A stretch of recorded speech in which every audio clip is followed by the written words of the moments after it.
I used to think abandonment looked like a slammed door, a suitcase dragged across the floor, a goodbye so loud it leaves dents in the walls. But my sister abandoned her son with a text message, sent from Las Vegas, while I was standing in my kitchen, wiping pizza grease off a 4-year-old's fingers. Last Tuesday, Rachel dropped my nephew Leo off for a few hours so she could go to a job interview. She didn't even step fully inside, just thrust a small backpack into my hands like it was a grocery bag, kissed Leo's hair once, too fast, too light, and said, "I'll be back before bedtime." Her eyes didn't meet mine. That should have been my first warning. By 8 p.m., Leo was in pajama pants covered in tiny dinosaurs, laughing as my husband, Mike, pretended to lose at Candyland. I kept glancing at my phone like it might ring out of guilt. At 9:13, it finally buzzed. "Rachel, interview ran long. Second round tomorrow morning.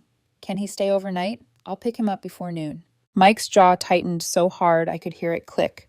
But Leo was right there, humming to himself, trusting the world the way only little kids can, like adults don't lie. So I smiled. I said, "Of course." Noon came, then 3 p.m., then bedtime, then another morning. My calls went straight to voicemail.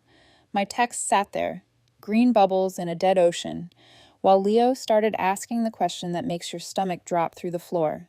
"Is Mommy mad at me?" And then, after almost 2 days of silence, the message arrived that turned my blood cold. "Rachel, having a great time in Vegas, won't be back for a while. Leo's clothes are at home. Key is under the mat."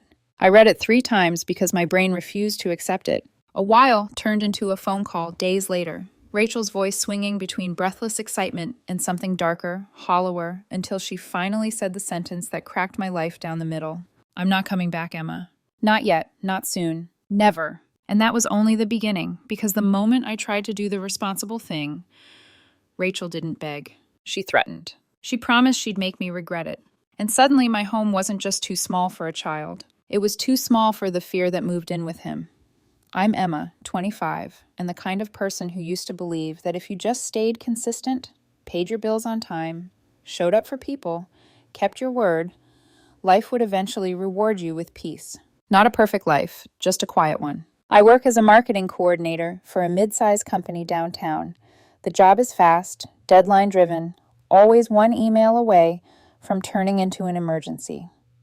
I'm good at it because I'm good at predicting what people want before they say it out loud. That skill made me valuable at work. It also made me dangerous to myself, because if you can anticipate needs, you start thinking you can prevent disasters. You start thinking you can keep everyone happy if you just think harder, plan better, bend a little more. My husband, Mike, is 27 and works as an accountant. If I'm the person who reads between the lines, Mike is the person who worships the lines themselves. Numbers, order, the safety of a plan.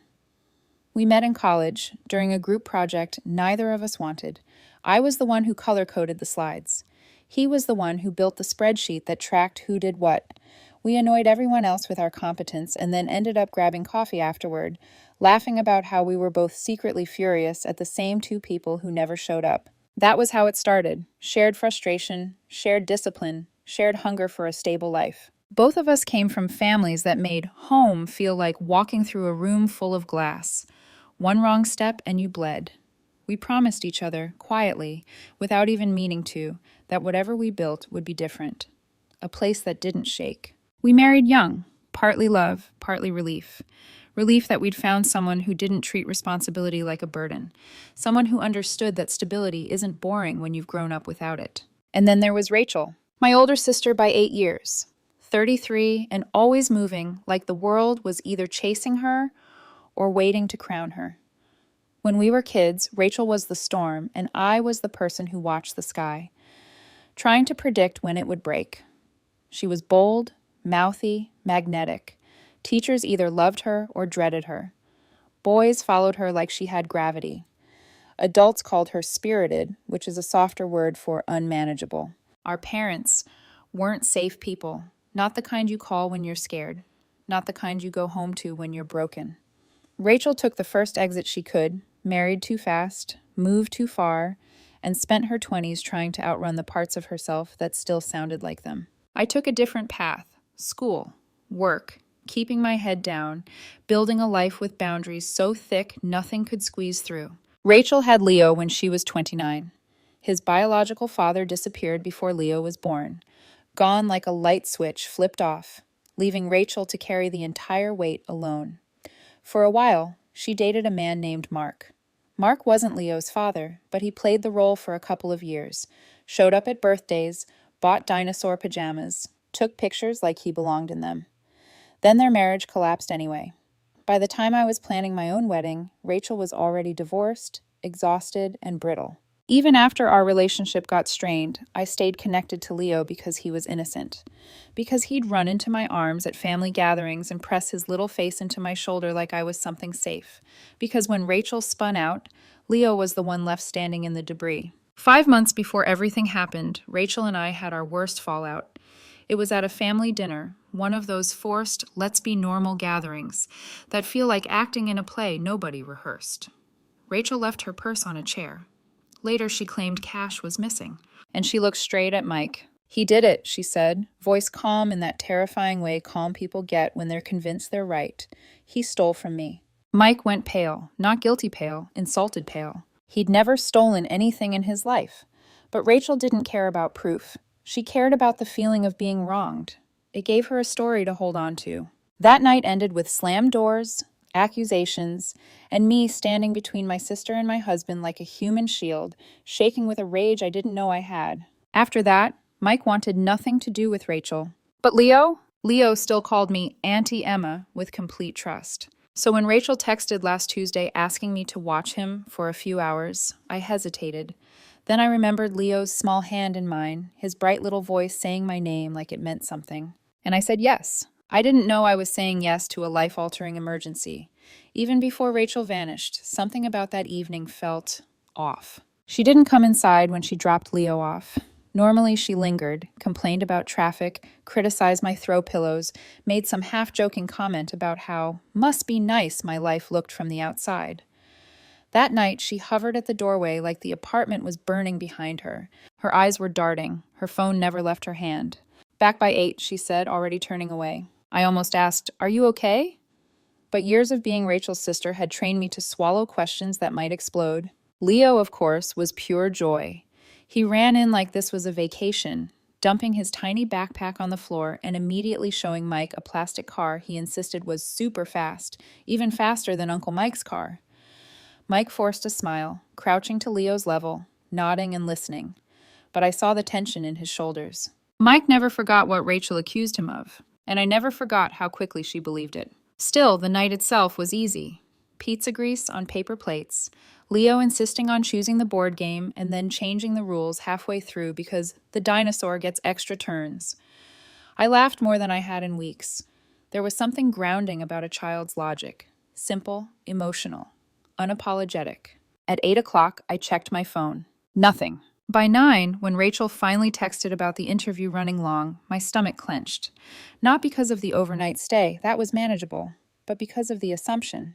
The way she didn't ask so much as inform. Mike didn't say anything in front of Leo, but later, in our bedroom, his voice dropped low. "She didn't even bring enough clothes." "She said she'd pick him up before noon," I replied, already defending her without meaning to. "She's probably just stressed." Mike leaned against the dresser, arms crossed. "Emma, this is how it starts. She dumps things, then disappears, then acts shocked when someone's mad." I hated that he was right. The next morning, Leo woke up cheerful, completely unaware that his world was wobbling. We made pancakes together, him standing on a chair, pouring batter like it was a sacred ritual. He asked when his mom was coming, casual, unconcerned. "Soon," I said, because that's what adults say when they don't know. Noon passed. I texted Rachel, no response. By 3, my chest felt tight, the kind of pressure that makes you breathe shallow without realizing it. Mike suggested calling her. I did. Straight to voicemail. We took Leo to the park, trying to outrun the growing dread. He laughed on the slide. I smiled back while my phone burned in my pocket like a bad secret. That night, when I tucked Leo in, he asked again. "Mommy forgot me?" The question landed like a punch to the ribs. "No," I said quickly, brushing his hair back. "She just had to take a surprise trip. She asked us to take care of you." "Okay," he said, trusting me completely. "I like it here." I didn't sleep much that night. By Friday morning, the situation was no longer something I could pretend was temporary. I called my office, explaining vaguely that there was a family emergency. My boss was kind, but her voice had that professional edge that meant this isn't infinite. Mike went to work because he had to. An important meeting. A promotion on the line. We stood in the kitchen before he left, neither of us saying the thing hanging between us. What if she doesn't come back? After Mike left, the apartment felt smaller. Leo's toys spread across the floor, his laughter echoing off walls that weren't built for children. I kept checking my phone like it might suddenly apologize. Around 4 in the afternoon, nearly 48 hours after Rachel dropped him off, it finally buzzed. And the message wasn't an apology. It was a postcard from a different life. Having a great time in Vegas, won't be back for a while. I stared at the screen, my fingers going numb. That was the moment the unease turned into something heavier, something real, something that didn't feel like stress anymore. It felt like abandonment. I remember the exact way my hands started shaking. Not violently, not enough to drop the phone, just enough that I noticed my thumbs trembling against the glass as I reread the message, again and then again, waiting for it to morph into something less cruel. Won't be back for a while. There was no panic in her tone, no apology, no explanation that made sense, just a casual dismissal of a responsibility so heavy it should have crushed her chest to even type it. I locked myself in the bathroom so Leo wouldn't see my face. I sat on the edge of the tub, the cold porcelain seeping through my jeans, and stared at the floor while my heartbeat thundered in my ears. I tried calling her immediately, straight to voicemail, again and again. Then I texted, "Me, what do you mean a while? When are you coming back? Leo needs you." The reply came fast this time, like she'd been waiting. "Rachel, not sure yet. Leo has clothes at home if you need more. Keys under the mat." That's when the disbelief cracked into anger. Vegas. She hadn't gone to a job interview. She hadn't been running late. She'd planned this. Every rushed movement, every half-packed bag, every non-answer, it had all been deliberate. When Mike came home from work, I didn't say hello. I just held my phone out to him. He read the messages once. Then again, I watched his face change. Confusion folding into fury, his jaw tightening, his shoulders squaring like he was bracing for impact. "She abandoned him," he said flatly. "I think so," I whispered, and the sound of my own voice surprised me. It didn't sound hysterical, it sounded hollow. Mike started pacing our kitchen, his footsteps sharp against the tile. He rubbed his hands through his hair, breathing hard, the way he does when he's trying not to explode. "We should call the police," he said. "This is child abandonment." I flinched at the word. Abandonment. Saying it out loud made it real in a way I wasn't ready for. "She's impulsive," I said automatically. "She's done stupid things before. She'll come back." Mike stopped pacing and looked at me, really looked at me. "Emma," he said quietly, "she accused me of stealing. She accused Uncle Dan of hurting Leo. She lies when it suits her. What if this is just who she is?" The words landed heavy because they weren't cruel.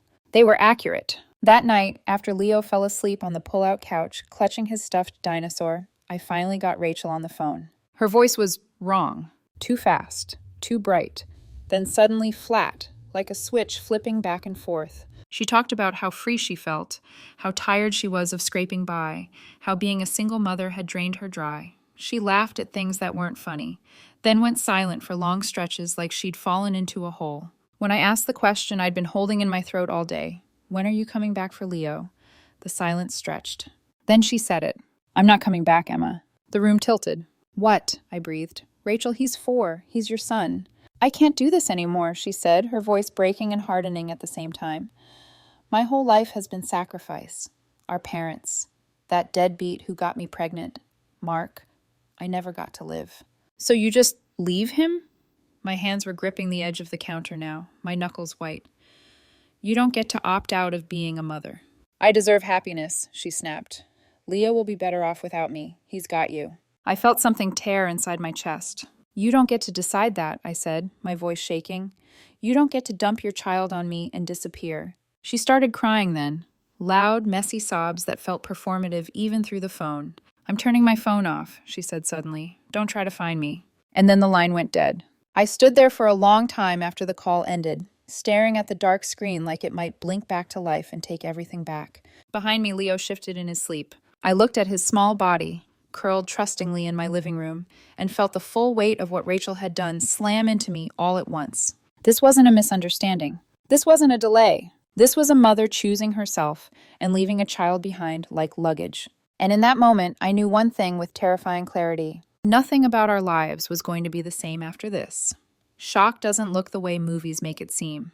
There was no screaming, no dramatic collapse, just a strange, floating numbness, like my body had stepped back and left someone else in charge. That night, after Rachel hung up, Mike and I sat at the kitchen table long after the apartment went quiet. The overhead light buzzed faintly. A half-empty glass of water sat between us, untouched. Leo's soft breathing drifted from the living room, steady and innocent. Mike was the first to speak.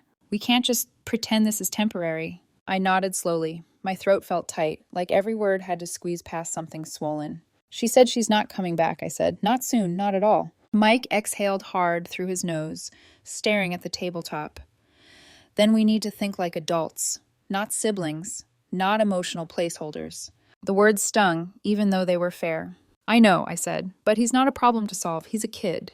"I know that too," Mike replied quickly, his voice softening. "That's why this scares me." We talked in circles for hours. Practical concerns rose to the surface, then sank under the emotional ones, only to resurface again. Our apartment was one bedroom. My job demanded long hours. Mike was in the middle of a promotion evaluation. We hadn't planned for children for years, if ever. And beyond logistics was the fear Mike barely said out loud. Rachel. Her history of false accusations wasn't theoretical. When Leo was 2, she'd accused our uncle of something unthinkable, an accusation that unraveled within hours because the man had never been alone with Leo. No apology, no accountability, just silence and then outrage that people didn't believe her. Mike had never forgiven her for that. And now suddenly, we were the ones responsible for her child. "I won't be alone with him," Mike said quietly. "Not because I don't care, but because I don't trust her." I swallowed hard. "I know." Which meant grocery runs became complicated. Doctor appointments became impossible without planning. Every movement required coordination, caution, constant awareness. The next few days blurred together. I called Rachel repeatedly. Voicemail. Texted. No response. Her social media vanished overnight, like she'd erased herself. Leo asked about his mom constantly. "Is she coming today? Did I do something bad?" Each question sliced a little deeper. I learned how to lie gently, how to say she had to take a trip without sounding unsure, how to smile while my insides twisted. By Monday, we needed more of Leo's things. Using Rachel's spare key, Mike and I went to her apartment. The place was chaos. Dirty dishes crusted in the sink, laundry in piles like abandoned nests, unopened bills stacked on the counter. The smell hit me first, stale and sour, like neglect. I moved slowly through the rooms, gathering clothes, his toothbrush, his favorite stuffed animal. In a drawer, I found his preschool paperwork and medical records. I took them instinctively, my hands moving before my brain caught up. This wasn't just babysitting anymore. That evening, I called Rachel's workplace. The dental office manager sounded tired. She texted last night, said she wasn't coming back. No notice. My stomach dropped. Every day that passed made things harder. I used personal days. Mike rearranged his schedule. Leo slept on our pull-out couch, his toys creeping across our living room like roots. On day 5, Rachel finally answered the phone. Her voice swung wildly, excited, then hollow, then furious. She talked about starting over, about how Leo was baggage, about a man she'd met who promised her a new life. When she said, "I can't do this anymore," something inside me hardened. "You don't get to just stop being a mother," I said. "I do," she replied coldly. "I already have." That night, after Leo fell asleep, Mike and I faced the truth we'd been avoiding. We loved Leo, but love wasn't enough to make us capable of becoming his parents overnight. Still, the idea of calling CPS felt like betrayal, like I was the one abandoning him this time. I cried in the shower so Leo wouldn't hear. I told myself I just needed time, one more day, one more call. But deep down I knew. Waiting wasn't protecting Leo. It was delaying the inevitable. The word inevitable stopped feeling theoretical the moment I sat across from a lawyer friend at a cafe and watched her expression change as I explained everything. She didn't interrupt, didn't soften it, just listened, her fingers wrapped around her mug, eyes steady. "Emma," she said finally, "you can't keep doing this informally." My stomach dropped. "We're not trying to." I know, she said gently, but legally, you're in dangerous territory. If something happens to Leo while he's in your care and there's no custody order, that liability is yours. Mike's knee bounced under the table. I could feel the tension radiating off him. What are our options? He asked. She laid them out calmly, clinically, each one heavier than the last. We could report Rachel for abandonment and seek temporary custody through the courts. We could find another family member willing to take Leo. Or we could do nothing and hope Rachel resurfaced. That last one, she said quietly, is the worst option. On the drive home, the car felt too silent. Leo was in the back seat, humming to himself, pressing his face to the window like the world was still kind. That night, I made the call. Child Protective Services. My voice shook as I explained about the texts, the Vegas trip, the phone call where Rachel said she wasn't coming back. The intake worker asked detailed questions, her tone neutral but firm. I sent screenshots, dates, times. When I hung up, my hands were cold. CPS scheduled a home visit for the next day. 2 caseworkers arrived mid-morning, professional, composed, observant. They interviewed Mike and me separately, asked about our work schedules, our apartment, our ability to care for Leo long-term. They watched Leo play with his toy cars, scribbling notes while he narrated an entire imaginary race with complete seriousness. We prioritize family placement, one of them said, but given the circumstances, we need to explore temporary custody. They asked if we wanted to be considered kinship caregivers. I took a breath. We love him, but we can't provide long-term care. I mentioned our cousin Natalie and her husband Tom, stable, experienced, already parents, already talking about adoption. The caseworkers exchanged a glance. That could be a good option, they said. That evening, my phone exploded. Rachel had found out. Rachel, how dare you call CPS on me? Rachel, I trusted you.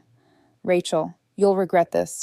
I didn't reply. The caseworkers had warned me not to engage. The next day, I got a call from the Las Vegas Police Department. Rachel had been involved in a disturbance at a hotel.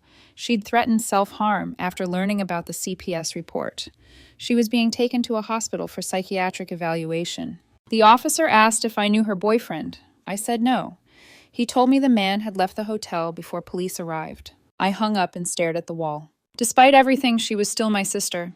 2 days later, Rachel called me from the hospital. Her voice was flat, medicated, distant.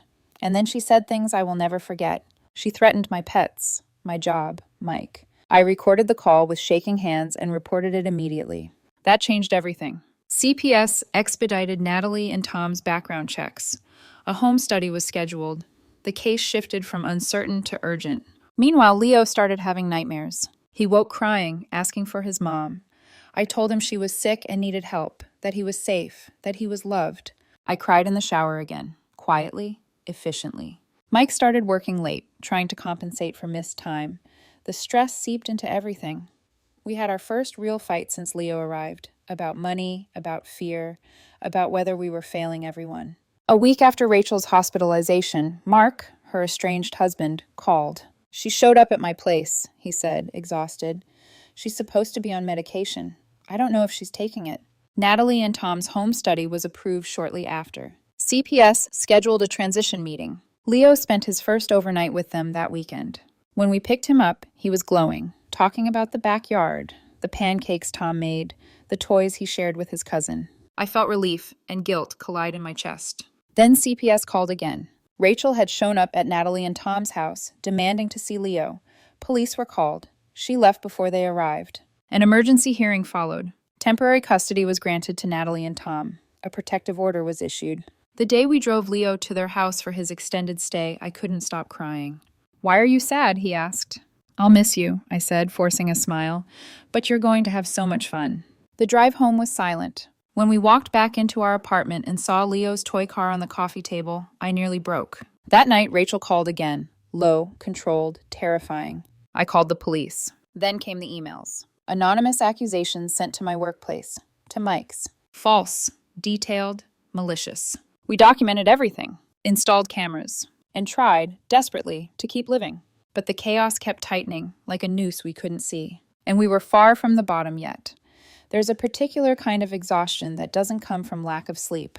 It comes from living in a constant state of alert, your body braced for the next impact, your mind scanning every sound, every notification, every unfamiliar number on your phone, like it might be the thing that finally breaks you. That's where I was. Leo had been gone for a week, living with Natalie and Tom, and our apartment felt wrong without him. Too quiet, too empty. The pull-out couch folded back into itself, as if erasing proof that a child had ever been there. But his absence didn't bring relief the way I'd imagined. It brought guilt. I kept seeing his face when we dropped him off, how he waved enthusiastically, how he didn't cry, how easily he trusted that adults would do what they promised. That trust sat heavy in my chest, like something fragile I'd been asked to carry without dropping. Mike and I tried to return to our routine, but everything felt misaligned. We'd sit down for dinner and stare at our plates. We went to bed at the same time, but slept back to back, our bodies turned away, not out of anger, but sheer emotional depletion. Then Rachel escalated. The threats became colder, more precise. She knew where we worked, what time Mike left in the morning, which days I stayed late. She didn't shout anymore, she calculated. That terrified me far more than her earlier outbursts. The police were sympathetic but limited. Document everything, they said again and again. Call us if she shows up. But what do you do when fear becomes ambient?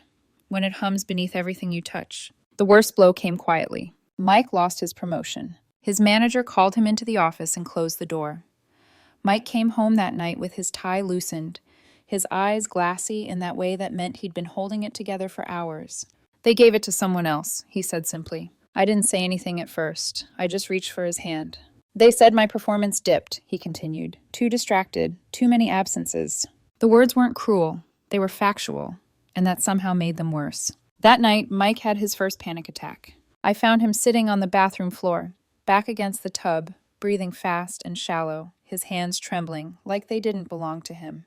I knelt in front of him, pressed my forehead to his, whispered his name until the shaking eased. Afterward, when he finally slept, I sat awake and stared at the ceiling, my mind looping the same question over and over. Did I ruin our life by trying to do the right thing? The guilt ate at me from the inside. What if we'd kept Leo ourselves?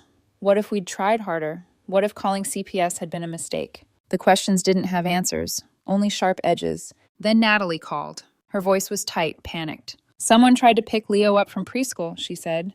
Claimed to be his mother. My heart stopped. The school had protocols. They'd refused. They'd called Natalie immediately. By the time she arrived, the woman was gone. Rachel. That night, I sat on the edge of our bed, shaking so hard my teeth chattered. I couldn't protect Leo from afar. I couldn't shield Mike from the fallout. I couldn't reason with a sister who no longer lived in reality. I felt like I was failing in every direction at once. The next day, I broke down in the shower. Not quietly this time. The sobs tore out of me, raw and uncontrolled.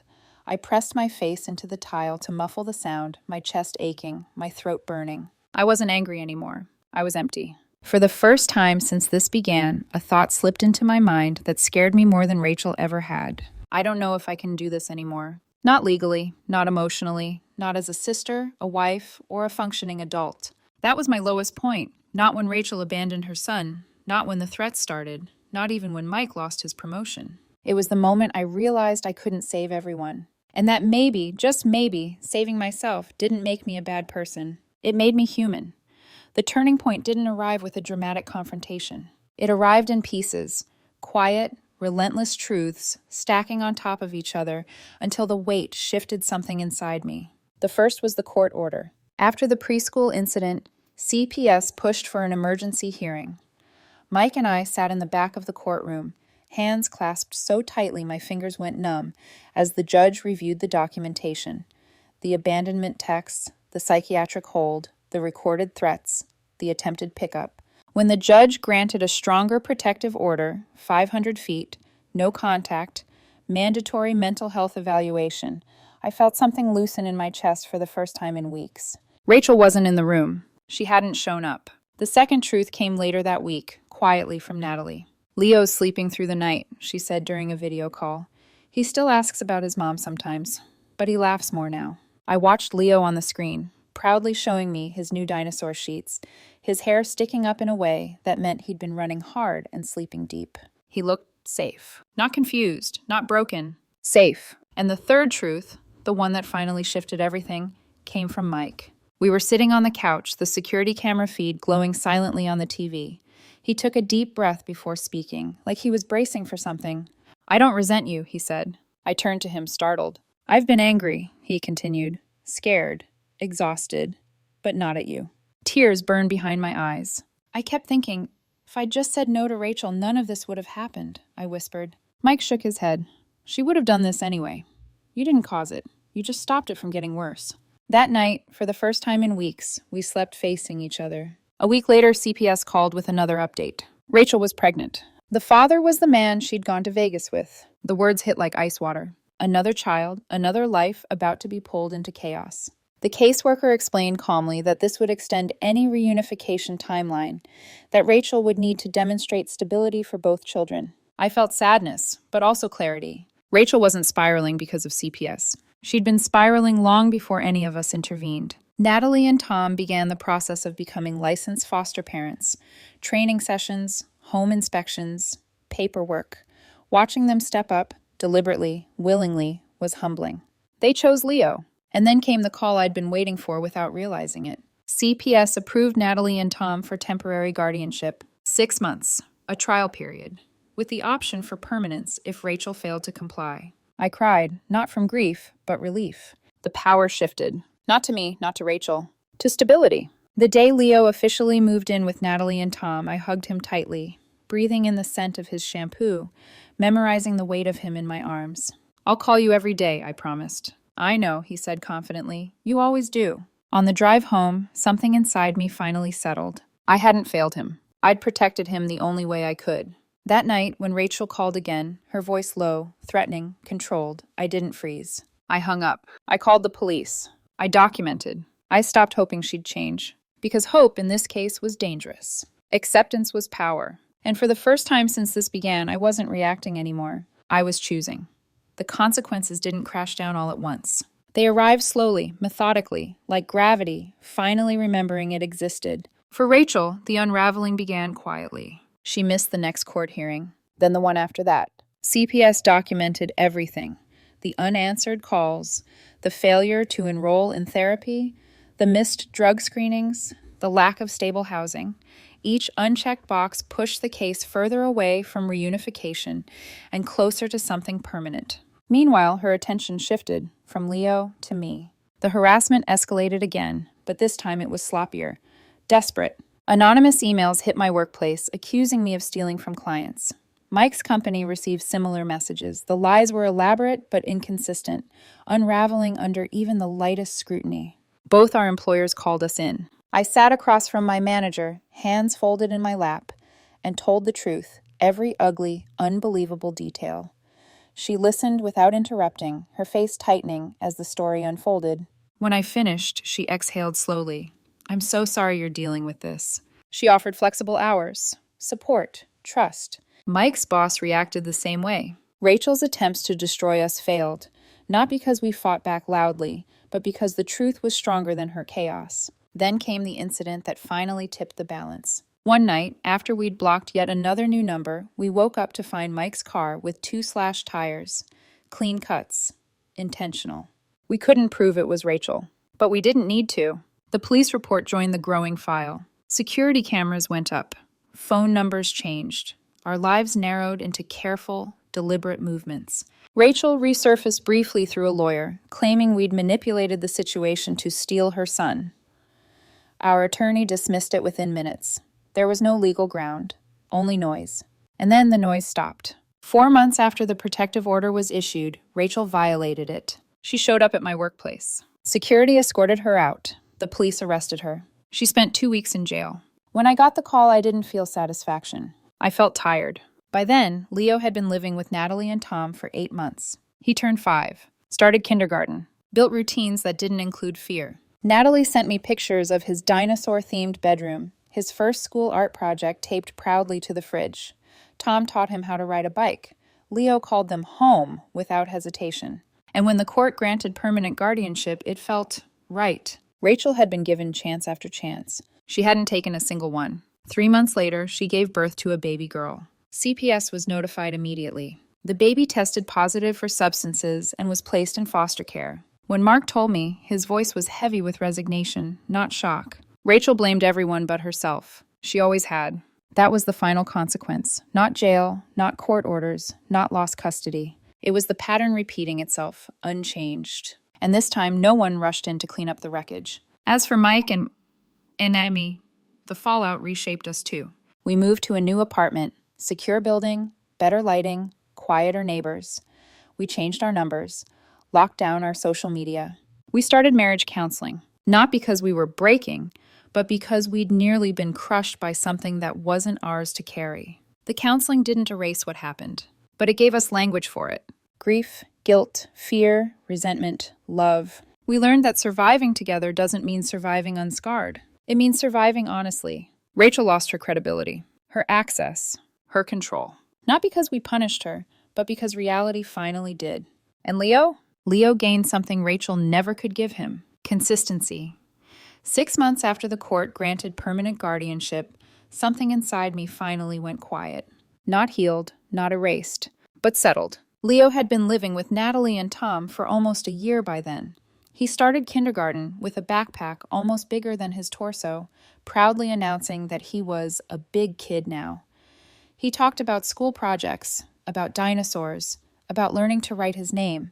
Sometimes, rarely, he still asked about his mom. When he did, Natalie answered gently, honestly, without bitterness. She loves you, but she's not able to take care of you right now, and that's not your fault. Those words mattered. Mike and I settled into a new rhythm too.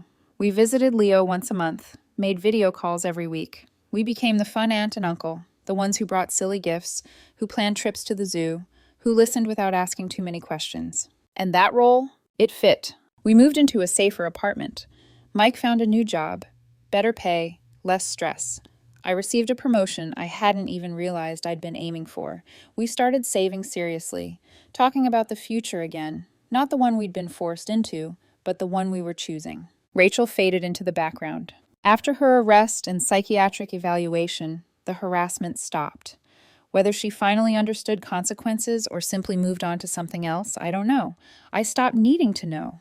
What I do know is this: love does not mean sacrificing your entire life to save someone who refuses to be saved. Family does not mean absorbing endless damage out of loyalty. And doing the right thing doesn't always look noble or clean. It often looks messy, painful, and misunderstood.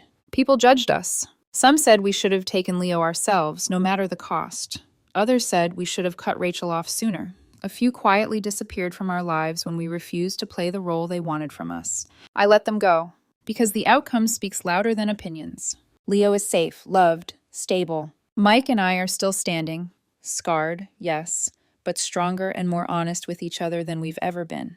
I still think about that Tuesday sometimes, the way Rachel handed me a backpack and walked away, the moment my life split in two before and after. This isn't the ending anyone would have chosen, but it's an ending with truth. And sometimes that's the only kind of hope that lasts.